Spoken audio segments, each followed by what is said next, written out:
The dust of the town square was a living thing, a fine brown powder that rose in choking clouds with every jeer and stomp of a boot. It clung to Ilara's worn dress, a second skin of humiliation. In the center of this maelstrom of cruelty, she stood as a pillar of silent misery, her world having shrunk to the leering face of Jedediah Thorne. He was a man whose wealth was outmatched only by his malice, a petty king of this forgotten patch of dirt. He held a wilted bouquet of prairie weeds, thrusting it toward her not as an offering, but as an indictment. The laughter of the townsfolk was a physical blow, each burst of it striking her with the force of a stone. She was an orphan, a stray left behind by a wagon train that never looked back, and in their eyes, her poverty was a contagion. Thorne had bought her debt, the meager sum owed for her room and board, and this was his payment in full, a spectacle. He was to marry her off, he declared, to the most deserving bachelor. A cruel joke that had curdled into this public nightmare. The crowd parted, and Thorne's sneer widened. He was dragging forward his chosen groom, and the laughter intensified, becoming a wave of pure, vicious mockery. It was Silas, the mountain man. A giant of a man who lived in the high, lonely places, coming to town only for supplies. They called him a beast, a creature of shadow and stone, his size a source of endless derision. They said he was too large, too slow, too much a part of the wild earth to be considered human. His presence was an apology the forest made to the town. He did not look at the crowd. His eyes, dark and deep-set beneath a heavy brow, were fixed on Ilara. In them, she saw not the mockery of the others, but a vast, still quietude, like a mountain lake at twilight. He was a creature of immense solitude, and for a fleeting, impossible moment, she felt a kinship with his isolation. Thorne shoved the big man forward. "Here he is, Ilara. Your handsome groom. A perfect match, I'd say. A woman with nothing for a man who is less than nothing." The laughter was deafening now, a physical force that threatened to buckle her knees. She felt the tears she refused to shed burn hot behind her eyes. Her gaze met Silas's again, a silent, desperate plea, though for what, she did not know. Escape. An end. Anything but this. He was a stranger, a figure of local legend and scorn, yet in that moment, under the weight of 100 hateful eyes, he was the only thing in the world that did not feel like a threat. The preacher, a man whose piety was as thin as his frame, had been paid in Thorne's coin and stood ready to mumble the words that would seal her degradation. Silas watched, his hands, thick and calloused as old leather, hanging loose at his sides. He was a mountain given human form, and the air around him seemed to grow heavy, dense with an unspoken gravity.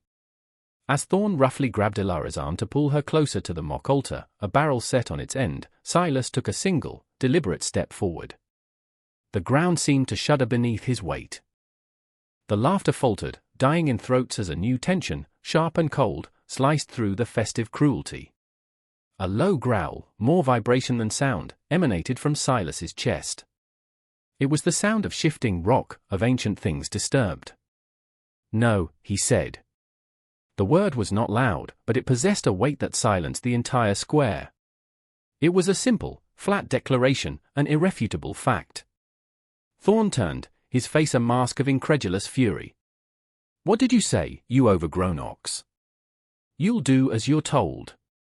You'll be the butt of this joke." Silas's gaze did not waver from Ilara. It was as if the rest of the world, Thorne and his jeering mob, had ceased to exist. He took another step, placing himself between Thorne and the girl. His sheer bulk was a fortress wall. He reached into a worn pouch at his belt, his movement slow, methodical. He pulled out a small, heavy deerskin bag that clinked with the unmistakable sound of coin, and a folded, yellowed piece of parchment. He tossed the bag onto the barrel. It landed with a solid, definitive thud that echoed the finality in his voice. The sound cut through the silence. "This pays her debt," he stated, his voice the rumble of distant thunder. All of it. He then unfolded the parchment. It was the deed to a small, forgotten plot of land bordering the town, a piece of scrub Thorne had long coveted for its access to the creek. Silas placed it on top of the money bag. "And this is for the preacher." To make it real, the crowd gasped. This was no longer a joke. This was a transaction of staggering significance. Thorne's face went from red to a pale, mottled white. He had been outmaneuvered, his public spectacle stolen and transformed into something binding, something real. The preacher, his eyes wide at the sight of the deed, snatched it up and cleared his throat, his tone suddenly infused with a new, solemn authority. Silas turned his head slightly, his dark eyes finally falling upon Thorne. There was no anger in them, only a dismissal so complete it was more insulting than any curse. He had not saved Elara from a joke, he had claimed her from it. The journey away from the town was a passage through silence. The mumbled, legally binding words of the preacher faded behind them, swallowed by the rising wind. Silas did not speak. He simply turned his back on the stunned and simmering crowd, on Jedediah Thorne's face frozen in a rictus of impotent rage, and began to walk. After a moment of paralyzed disbelief, Elara followed. She had no other choice. Her old life, meager as it was, had been burned away in the crucible of the town square. Her new life was a broad, silent back moving steadily away from everything she had ever known. He led her not along the main road, but onto a barely there trail that snaked upward, into the foothills of the great, brooding mountains that had always been the backdrop to her existence. The landscape grew starker with every step. Soft earth gave way to loose shale that skittered underfoot. The cheerful green of the lowlands was replaced by the dark, somber hues of pine and unyielding rock. The air grew thin and cold, sharp in her lungs. It felt like they were walking off the edge of the known world. He moved with a slow, tireless rhythm, his heavy boots finding purchase on the treacherous ground with an unnerving certainty. He never looked back to see if she was following, yet she felt his awareness of her as a tangible thing, a faint warmth in the biting wind. He was a force of nature, as much a part of this rugged terrain as the ancient trees and the granite cliffs. The silence between them was immense, a vast, echoing space filled with the rustle of the wind through the pines and the distant cry of a hawk. Her fear, which had been a sharp and piercing thing in the town square, began to transform. It softened, dulled by exhaustion and the sheer, overwhelming scale of their surroundings. Here, in this wild emptiness, the cruelties of men seemed small and pathetic. The sun began its descent, painting the western sky in brutal strokes of orange and purple. The beauty was severe, almost violent, a reflection of the day's turmoil. She stumbled, her ankle twisting on a loose rock. Before she could fall, a hand, large and impossibly steady, closed around her arm. It was not a harsh grip, but it was absolute. He held her until she regained her balance, his touch a silent, grounding presence. He released her just as quickly, and they continued their ascent into the gathering dusk, two solitary figures against a landscape that promised nothing but hardship, and yet, for the first time all day, she felt the faintest whisper of safety. They arrived at his home as the last light bled from the sky. It was not a cabin so much as an extension of the mountain itself, built of dark, heavy-hewn logs and fieldstone, nestled into a protective fold in the terrain. A thin curl of smoke rose from a stone chimney, a lonely signal of life in the immense wilderness. The interior was a single, large room, and the air within was cool and smelled of pine resin, wood smoke, and something else, the clean, earthy scent of a place kept in meticulous order. A great stone hearth dominated one wall, a low fire burning within its depths, casting flickering shadows that danced across the rough-hewn wooden walls. It was a space built for solitude, stark and functional, yet it was not unwelcoming. There was a large, sturdy table with two chairs, a workspace cluttered with tools for carving and leatherwork, and shelves holding neatly stacked supplies. In one corner was a bed, a simple frame with a thick pile of furs for warmth. Without a word, Silas moved to another corner and pulled out a cot that had been folded away. He set it up near the hearth, a clear and deliberate distance from his own bed, and laid a clean, folded wool blanket upon it. The gesture was a quiet conversation, a promise of respect that resonated more deeply than any spoken assurance. He then moved to the hearth, ladling a thick, savory-smelling stew from an iron pot into two wooden bowls. He placed one on the table before a chair, then sat in the other, waiting for her. Elara moved as if in a dream, her limbs heavy with the day's ordeal. She sat, the warmth from the bowl seeping into her cold hands. They ate in the same profound silence that had defined their journey.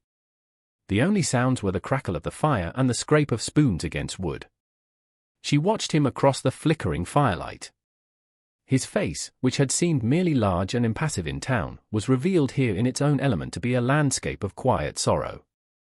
There were lines of grief etched around his eyes, a deep-seated weariness that his immense physical strength could not conceal. He was not a monster. He was a man who had made a fortress of his own solitude, and he had, for reasons she could not fathom, just opened the gate for her.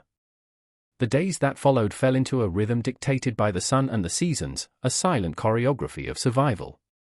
Ilara awoke each morning to the scent of wood smoke and the sight of Silas already gone, a bowl of warm porridge left for her by the hearth. He would be outside, his form a dark shape against the pale morning sky, the rhythmic thud of his axe echoing in the crisp mountain air. He never told her what to do, never gave a single command.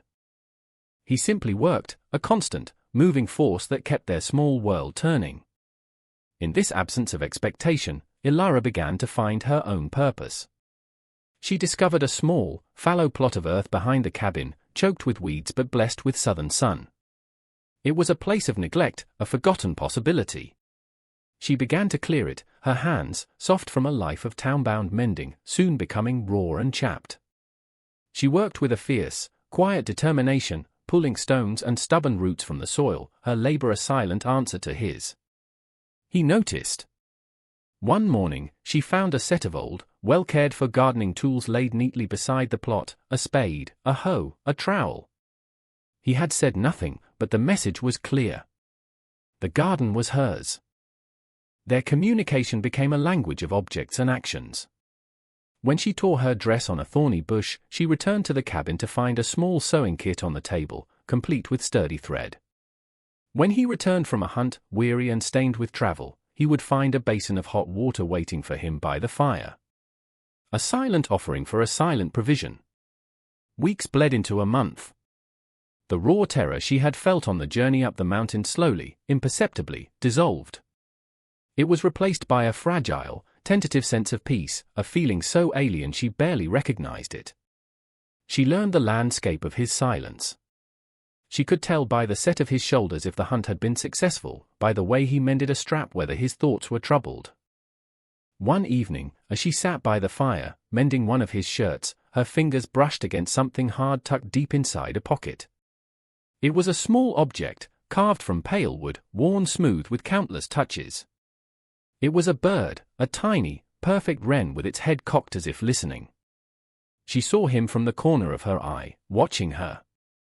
His face was unreadable, but his gaze was fixed on the bird in her hand. She carefully tucked it back into the pocket, her heart pounding with the weight of the unspoken story it held. The first frost came, painting the high meadows in a delicate filigree of white. The garden, her garden, had yielded a small but hardy crop of root vegetables and hardy greens, which she had carefully harvested and stored for the coming winter. The act of nurturing life from that dead patch of earth had nurtured something back to life within her. One evening, as the wind howled outside, a mournful sound that seemed to snake through the very logs of the cabin, she found the courage to break the profound silence that had been their sanctuary. Silas was at his workbench, his large hands surprisingly deft as he repaired a leather harness. The firelight carved his face in shadow and gold. She had been watching him for a long time, the question a burning coal in her throat. Why? The word was small, a fragile trespass into the quiet. He stilled, his hands ceasing their work. He did not turn to look at her, but she felt the entirety of his attention shift. The wind filled the sudden, tense silence. For a long moment, she thought he would not answer, that she had broken the unspoken rules of their world. He set the harness down with slow deliberation and finally turned his head. His eyes met hers across the room, and the sorrow in them was so deep it was like looking into a well. Because, he said, his voice a low, rough rasp, no one should be made to feel that small. It was not the whole truth, she knew. It was merely a single, polished stone pulled from the mountain of his grief, but it was an offering. A beginning. A few days later, she found him standing by the window, staring out at the snow-dusted peaks, turning the small wooden wren over and over in his palm. He seemed lost, adrift in a memory so painful it made his immense form seem fragile. She felt a powerful, protective urge, an echo of the one he had shown for her in the town square. She walked to the hearth and stoked the fire, adding a new log. The flames leaped up, casting a warmer, brighter light into the room, pushing back against the encroaching twilight. He turned from the window, his gaze falling upon her, and for the first time, she saw a flicker of something other than sorrow in his eyes. It was a faint, distant gratitude, a recognition that she, too, was now a guardian of this quiet place. The piece of their isolated world was a fragile pane of glass, and Jedediah Thorne was the stone destined to shatter it. He arrived on a steel-grey afternoon when the sky threatened a heavy snow, his presence an immediate stain upon the pristine landscape. He was not alone. Two hard-faced men who wore their cruelty as plainly as their gun belts, rode with him. Their horses were agitated, their breath pluming in the frigid air, sensing the tension that their riders brought with them. Elara was outside, securing a loose shutter against the rising wind, when she saw them emerge from the tree line. A cold dread, a familiar poison, flooded her veins. Thorne's smile was the same sneering slash she remembered from the town square. It was a smile that stripped and mocked and owned. He reined in his horse a few yards from the cabin, his eye sweeping over the tidy woodpile, the dead but well-tended garden, and finally, settling on her with a look of vile appraisal. "Well, well," he called out, his voice thin and sharp in the cold. "Look at the little bird, all nested up. I have to admit, beast, you've kept my property in better shape than I expected." The words "my property" were delivered with a deliberate, slicing cruelty aimed directly at her. Silas appeared in the doorway of the cabin. He seemed to fill the entire frame, a dark, immovable silhouette against the firelight within. He held nothing in his hands, yet he was more armed than the men who faced him. His stillness was his weapon. "Thorne," Silas said. His voice was flat, without inflection. A statement of fact. "You are not welcome here," Thorne laughed, a harsh, ugly sound that startled a flock of birds from a nearby pine. "Not welcome? This is a social call. I've come to see how the happy couple is faring. And to collect what's mine." He swung down from his horse, his men dismounting with him, their hands lingering near their holsters. He walked toward Elara, his eyes glinting with a possessive, greedy light. "I've decided the joke has gone on long enough. The girl is coming back with me. You can have the scrubland, beast." A fair trade. He reached for Elara's arm, his intentions brutally clear. This was not about a debt or a joke anymore. It was about power, about proving that he could take whatever, and whoever, he wanted. The moment Thorne's fingers brushed against the fabric of Elara's sleeve, something in Silas broke. It was not a conscious decision, not a thought, but a primal, seismic shift. The stillness that had defined him shattered into 1,000 shards of pure, unadulterated fury. The grief he had carried like a shroud, the sorrow he had walled up behind a fortress of silence, erupted. A roar tore from his throat, a sound of such profound agony and rage that it seemed to shake the very foundations of the mountain. It was not the roar of a man, it was the sound of a heart breaking for a second time. He moved with a speed that was terrifying in a man his size.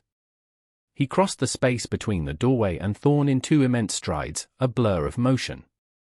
Thorne's smug expression dissolved into shock, then fear. Silas's hand, a slab of granite and fury, caught Thorne not with a fist, but with an open palm to the chest. The impact was like a felled tree. Thorne was lifted from his feet and thrown backward, landing in a heap 10 feet away, the air driven from his lungs in a choked gasp. The 2 hired men, momentarily stunned, fumbled for their weapons. One managed to draw his pistol, but before he could aim it, Silas was on him. He didn't bother with the gun. He grabbed the man's arm, and with a sickening crunch of bone, twisted it until the weapon clattered uselessly to the frozen ground. The man shrieked, a high, thin sound of pain. The second man, seeing the raw, inhuman force he was up against, hesitated. That hesitation was his undoing. Silas turned, his eyes blazing with a fire that seemed to burn from the core of his soul. It was in this maelstrom of violence that the truth finally poured out of him, the words torn from his throat along with the roar. "They took her from me," he bellowed, his voice cracking with a year's worth of unshed tears. He shoved the second man back against a tree with enough force to splinter the bark. "The fire! It took my wife. It took my little girl." He punctuated the last words by grabbing the man by his collar and slamming him again and again into the trunk, the thud sickeningly rhythmic. "You will not take her. You will not take this." The fight was over in moments. It was not a contest, it was an exorcism. He stood, chest heaving, over the broken, whimpering forms of the three men, a giant silhouetted against the unforgiving grey sky, his rage finally spent, leaving only a vast, hollow emptiness. In the ringing silence that followed the storm of violence, the first flakes of snow began to fall. They were large and wet, clinging to the dark pines and dusting the crumpled forms of Thorne and his men. Silas stood panting, his knuckles raw and bloody, the fire in his eyes slowly receding, replaced by the familiar, crushing weight of his sorrow. He looked lost, a man stranded by the tide of his own rage. Thorne and his men staggered to their feet, clutching their injuries, their arrogance utterly shattered. Fear had replaced it, a primal terror of the man they had provoked. Without a word, they scrambled for their horses, hauling themselves into their saddles with whimpers of pain. They fled, not even glancing back, vanishing into the thickening snow like ghosts. The threat was gone, but the echo of the violence, and the raw confession it had ripped from him, remained. Ilara moved from the spot where she had been frozen, her heart a wild drum against her ribs. She walked toward Silas, her steps sure and steady on the snow-dusted ground. He did not look at her. His gaze was fixed on his own trembling, blooded hands, as if they belonged to a stranger. He looked ashamed, horrified by the brutality he had unleashed. She reached him and gently, without hesitation, took one of his massive hands in both of hers. She turned it over, her touch infinitely tender as she examined the broken skin. He flinched, but did not pull away. She led him, like a child, back into the warmth of the cabin, away from the cold and the snow and the memory of what had just happened. She pushed him gently into a chair by the fire and went to fetch the basin of water and clean cloths. She knelt before him, carefully washing the blood and grime from his knuckles. The silence that filled the cabin now was different from the one before. It was not a silence of caution or uncertainty. It was a silence of shared knowledge, of profound intimacy. The wall he had built around his heart had been breached, not by her questions, but by his own protective fury. As she wrapped his hand in a clean bandage, he finally spoke, his voice quiet, raw, and stripped of all its former defenses. Her name was Anna, he whispered, his eyes fixed on the fire. "My daughter." She loved Renz, and at last, the full story of the fire, the family he had lost, and the guilt he had carried, spilled into the warm, quiet air of the home he had unknowingly started to build anew. Winter descended in earnest, burying the mountain under a thick blanket of white. But inside the cabin, a thaw had begun. The space was no longer just a shelter for two solitary souls, it had become a home. The shared trauma of Thorne's attack and the subsequent confession had forged a bond between them stronger than any spoken vow. The silence that had once been a barrier of solitude was now a language of comfort and deep, abiding understanding. They moved around each other with an easy grace, their routines interwoven into a single tapestry of life. His work was for them. Her work was for them. He would return from checking his trap lines to find her mending the tiny wooden wren, its broken wing now carefully glued and bound. She would look up from her sewing to find him watching her, the sorrow in his eyes softened, replaced by a quiet, protective tenderness that made her heart ache with a feeling she dared not name. Spring arrived slowly, then all at once. The snow receded, and the mountain awoke with a vibrant, life-affirming sigh. Green shoots pushed through the dark, damp earth in Ilara's garden, more numerous and stronger than the year before. One afternoon, as she was planting seeds, Silas came and knelt beside her. He didn't speak, but simply began to work, his large, clumsy-looking hands surprisingly gentle as he pressed seeds into the soil alongside her. They worked side by side as the sun warmed their backs, two people who had been thrown together as a cruel joke, now partners in the most serious act there is, the cultivation of a future. They had saved each other. He had rescued her from the town's scorn, shielding her with his strength. She, in turn, had rescued him from the prison of his own grief, her quiet presence a balm on his wounded soul, giving his strength a new and vital purpose. He was no longer just a man haunted by what he had lost, he was a man defined by what he would protect. And she was no longer an orphan adrift in a hostile world, she was the heart of this small, rugged kingdom, a woman who had been given nothing and had, in turn, built a world. She had been forced to marry a mountain man as a cruel joke, but in the heart of that mountain, she had found her everything.